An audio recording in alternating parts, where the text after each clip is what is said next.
Welcome back. Sir, क्या देख रहे हैं आप? गीलानी जाए, हुकूमत अर्ली इलेक्शन करवाए, क्या क्या आपका मौक़िफ़ इसके ऊपर स्टांस क्या है कि इलेक्शन जल्दी हो, सिर्फ गीलानी जाए, क्या हुकूमत को फ्रेश मैंडेट के लिए आवाम के पास जाना पड़े? देखें, बात यह है कि अगर सुप्रीम कोर्ट के मामले को एक तरफ कर दें आप, पाकिस्तान अच्छा चल रहा है इस वक्त। 4 साल से ज़्यादा हो गए हैं जरदारी साहब की हुकूमत को। एक भी ऐसा कोई काम बताएं जो काबिल ज़िक्र हो, जो उन्होंने आवाम की खुशहाली के लिए किया हो। इन 4 सालों में क्या कारकर्दगी है हुकूमत की? इन 4 सालों में कौन सा मसला आवाम का इन्होंने ख़त्म किया है? बेरोज़गारी ख़त्म कर दी है, यहाँ पर गुर्बत ख़त्म हो गई है, यहाँ पर महंगाई ख़त्म हो गई है, यहाँ पर नाइंसाफ़ी ख़त्म हो गई है, करप्शन ख़त्म हो गई है। यानी मैं अवामी मसाइल की बात कर रहा हूँ। लोड शेडिंग ख़त्म हो गई है। यहाँ पे 12-12 घंटे, अभी मुमताज़ भुट्टो साहब मुझे बता रहे थे कि 2 घंटे बिजली आती है, 2 घंटा चली जाती है। बारी इस तरह से हो रहा है, 12-12 घंटे एक बिजली जो है वो नहीं आती। तो मुझे ये बताया जाए कि कौन सा ऐसा मसला है जिसको इन्होंने हल किया है।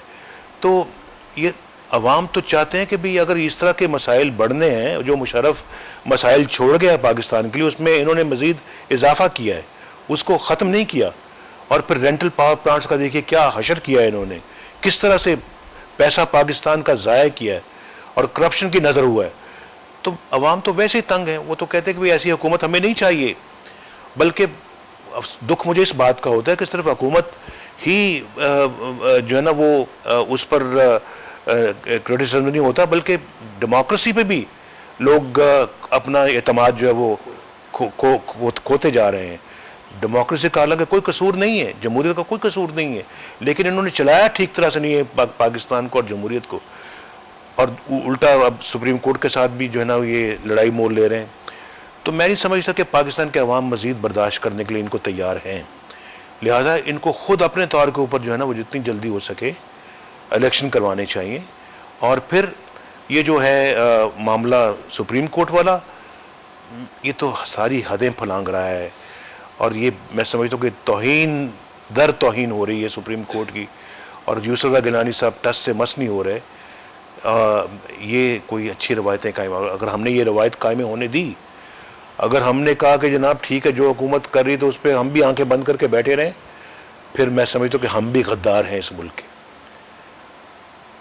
पाकिस्तान के अंदर फिर ये देखें ना, एक तो सुप्रीम कोर्ट किसी हाई कोर्ट से नीचे ये जो होती है अपना सेशन कोर्ट, किसी कत्ल के केस में किसी मुजरिम को फांसी देती है, तो फांसी की सज़ा अगर होती है तो फ़ौरन पुलिस उसको गिरफ्तार करती है, चाहे वो अपील में जाता ही नहीं जाता, गिरफ्तारी उसकी फ़ौरन अमल में आती है।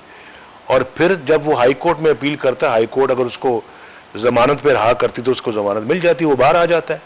भाई अगर सुप्रीम कोर्ट ने आपके ख़िलाफ़ फैसला किया है तो आपके पास अपील का अगर हक है तो कम अज़ कम आप उस हुक्म पे तो पहले अमल करो, उतरो नीचे। यानी एक आदमी जो गरीब आदमी तो चढ़ गया फांसी और आप टस से मस नहीं होते। ये जो है ना डिस्पैरिटी या ये फ़र्क, ये तो पाकिस्तान के अंदर फिर इंसाफ को कुचलने वाली बात है कि गरीब आदमी तो टांगा जाए, एक नायब कासद या चपरासी तो जो है ना वो तो उसको तो टांग दो, और अगर वज़ीर आज़म मुजरिम है तो फिर उसको छोड़ दो या उसको वो छोड़ जाए। सब पॉलिटिकल पार्टीज जितनी भी हैं, मेन पॉलिटिकल पार्टीज, वो गवर्नमेंट में भी हैं, कोलिशन गवर्नमेंट है। एक आम तासुर है, गवर्नमेंट का अपना पॉइंट ऑफ व्यू है, उनको कोई फिक्र नहीं है। उसकी वजह ये बता रहे हैं कि अपोजिशन डिवाइड है, अपोजिशन साथ में। पंजाब के अंदर सराइकी सूबे की बात करना, एक जिस तरह आपने कहा इसके पीछे सियासत है। दूसरा, इमरान खान पीटीआई पॉलिटिकल, वो कह रहा है कि मियाँ साहब बाहर आ जाएं, फिर हम उनके साथ हैं। आपकी जद्दोजहद को, आपकी स्ट्रगल के पीछे क्या ये चीजें भी होंगी जो आपकी स्ट्रगल को, जितनी मास मोबिलाइजेशन आप कर रहे हैं? मेरे भाई एक चीज़ है, ऑपोजिशन तो फिर भी आपस में बातचीत करती है, तबादला ख्याल करती है। ऑपोजिशन के अलावा वो हुकूमतें जो इस वक्त हुकूमत की इत्तेहादी पार्टियां हैं, उनका भी कोई फ़र्ज़ है, उनके भी कोई ज़िम्मेदारियां हैं क्या वो भी अपनी, उनको भी पाकिस्तानियत का उनके दिल के अंदर कोई जज्बा है? वो नहीं देख रहे कि ये हुकूमत क्या कर रही है? उसके बावजूद, सब खराबियों के बावजूद उसके साथ बैठे हुए हैं। वो नहीं देख रहे कि हुकूमत क्या फ़ैसले कर रही है। वो नहीं देख रहे कि हुकूमत में करप्शन अरूज पर है।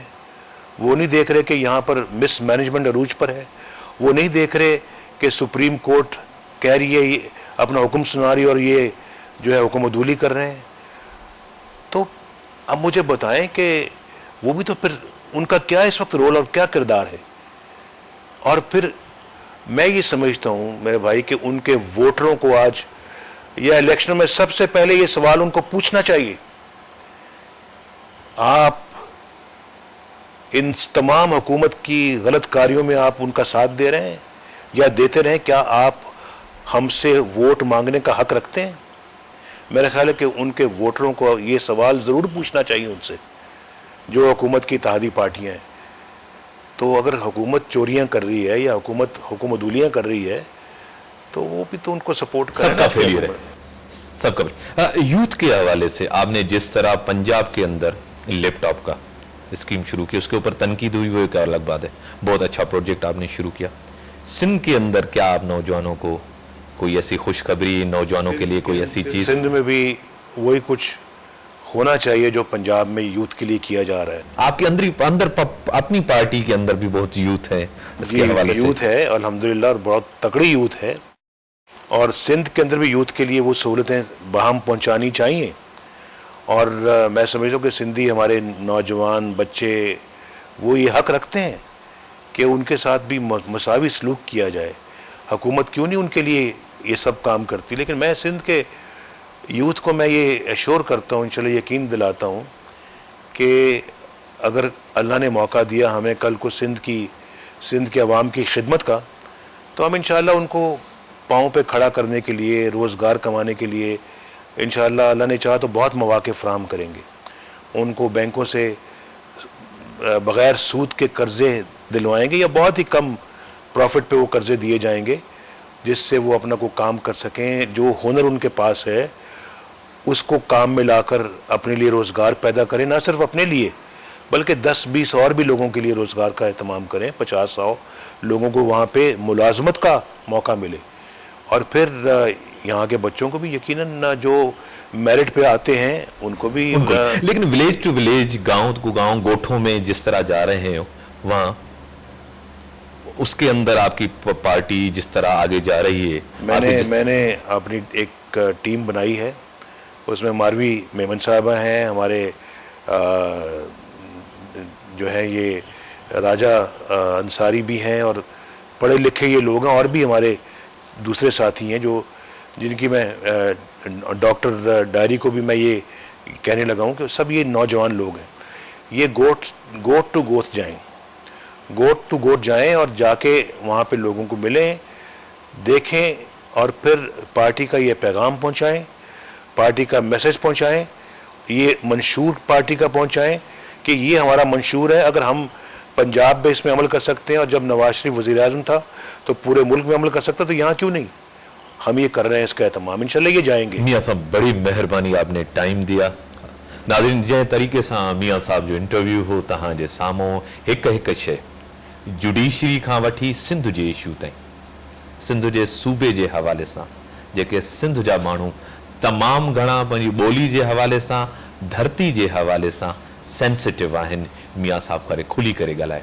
जेके पॉलिटिकल पार्टी, जेके क़ौम परस्त, जेके भी मियाँ साहब ॾे अचनि था, मियाँ साहब चयो त जेको पाकिस्तान जो एजेंडा हूंदो उहो मुंहिंजो एजेंडा हूंदो। इन सां गॾु इम्तियाज़ मीर खे ॾींदो इजाज़त। अल्लाह।